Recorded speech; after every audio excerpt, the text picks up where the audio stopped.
Hello friends, welcome to S M study point. চলে এসেছে আর একটা ভিডিওতে তোমাদের সঙ্গে বাংলা ব্যাকরণ টেট 2 এর জন্য যে নোটটা তৈরি হয়েছে সেই নোটটা তোমাদের সঙ্গে শেয়ার করা।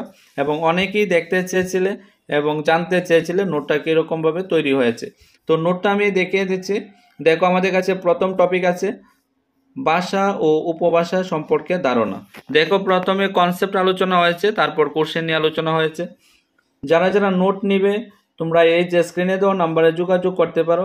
আর যারা যারা নোট নিয়ে যাবে তোমরা পেয়ে যাবে 3 মান্থের জন্য মক টেস্ট একসঙ্গে ইনক্লুডেড। ঠিক আছে, নেক্সট দেখো, আমরা একে একে দেখাচ্ছি টপিক অনুসারে। প্রথমে কনসেপ্ট নিয়ে আলোচনা আছে, এই দেখো কনসেপ্টগুলি চলছে। তারপরে আমাদের কাছে বাংলা ভাষা উদ্ভবের সাধারণ ধারণা। এই দেখো বাংলা ভাষা উদ্ভবের সম্পর্কে সাধারণ ধারণা। প্রথমে কনসেপ্ট চলছে, কনসেপ্টের পরে আমাদের কাছে থাকবে কোশ্চেন নিয়ে এবং চিত্র সহকারে বোঝানোর চেষ্টা করেছি।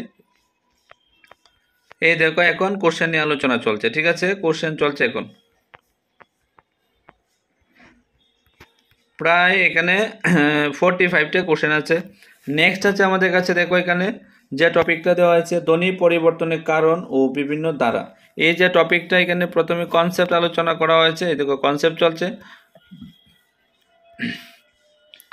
কনসেপ্টের পরে এই কোশ্চেন নিয়ে আলোচনা চলছে। ঠিক আছে, তো যারা যারা নোট পছন্দ হবে স্ক্রিনে দেওয়া নাম্বারে যোগাযোগ করবে, যোগাযোগ করে এসে দেখবে, দেখে যদি ভালো লাগে তারপরে নিয়ে যাবে।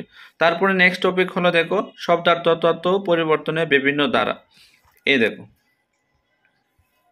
তারপরে টপিক হলো ধ্বনি বর্ণ অক্ষর শব্দ পদ। এই দেখো,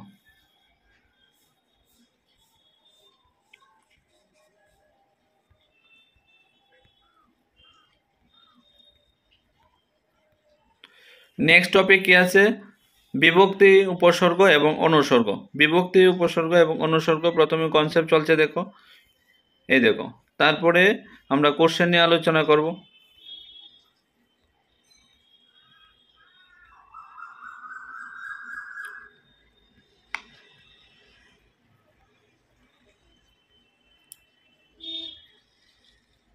নেক্সট কি আছে, বচন। এই দেখো বচন থেকে প্রথমে কনসেপ্ট।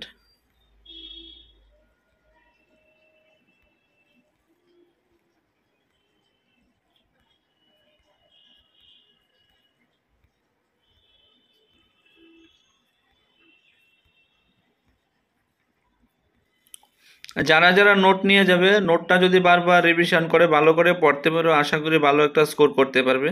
একদম প্রত্যেকটা টপিকই টেক্সট বুক থেকে দেওয়া হয়েছে। লিঙ্গ থেকে দেখো, তারপরে আছে সন্ধি। দেখো সন্ধি নিয়ে আলোচনা চলছে এবং সঙ্গে শর্ট ট্রিক দেওয়া হয়েছে। দেখো এখন শুরু হয়েছে এখানে ব্যঞ্জন সন্ধি। সন্ধি পাঠটা অনেকটাই বড়, তোমরা দেখতে পাচ্ছ যে এখনো সন্ধি চলছে। তারপরে এসেছে সমাস। দেখো সমাস নিয়ে কত ভাবে আলোচনা করা হয়েছে, বিভিন্নভাবে আলোচনা করা হয়েছে এবং সহজ কিছু কৌশল দেওয়া হয়েছে যেগুলি তুমি ইজিলি বের করতে পারবে। ঠিক আছে, দেখো এখানে যেমন একটা উদাহরণ দিচ্ছি, যেমন কর্মধারায় যে, যিনি, যেটি, অথচ, যেটা, তিনি, কর্মধারায়, এগুলি দিয়ে যখন থাকবে এগুলি কর্মধারায় সমাস হবে। আমি ক্লাসে এগুলি অনেকবার করিয়েছিলাম। দেখো সমাস এখনো চলছে। তো বাংলা গ্রামারের পাঠটা অনেকটাই নাম্বার আসে প্রত্যেকবার টেটের মধ্যে, তো তোমরা এই পাঠটাতে বেশি করে জোর দেবে, কাজে আসবে। যারা যারা নোটসের জন্য যোগাযোগ করবে স্ক্রিনে দেওয়া নাম্বারে যোগাযোগ করতে পারো। আসলে যে নিতে হবে সেরকম কোনো ব্যাপার নয়, এসে দেখবে, যদি পছন্দ হয় তোমার তুমি তারপরেই নিয়ে যাবে।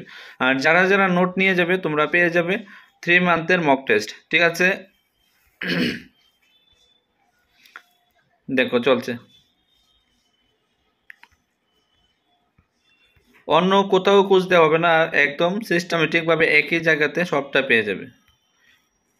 বাচ্য এবং বাচ্য পরিবর্তন দেখো, বাচ্য থেকে চলছে এখন।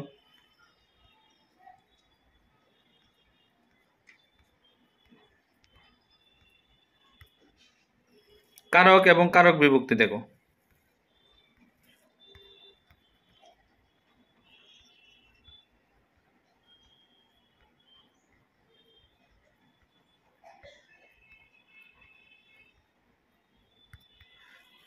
শব্দার্থ তত্ত্ব দেখো।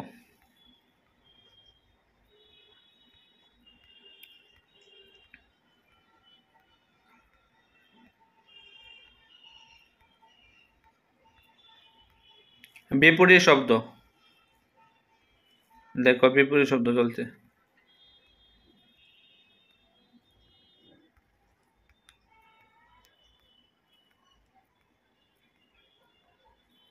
দেখো এখনো বিপরীত শব্দ চলছে। তারপরে লাস্ট আমাদের কাছে আছে ঔষধি সংশোধন।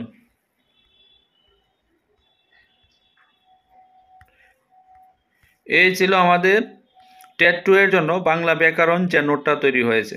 ঠিক আছে, তো তোমরা যারা যারা নোট নিতে চাও স্ক্রিনে দেওয়া নাম্বারে যোগাযোগ করতে পারো, এবং যারা যারা নোট নিয়ে যাবে তোমরা পেয়ে যাবে 3 মান্থের মক টেস্ট। ঠিক আছে, তোমরা সবাই ভালো থাকবে, সুস্থ থাকবে।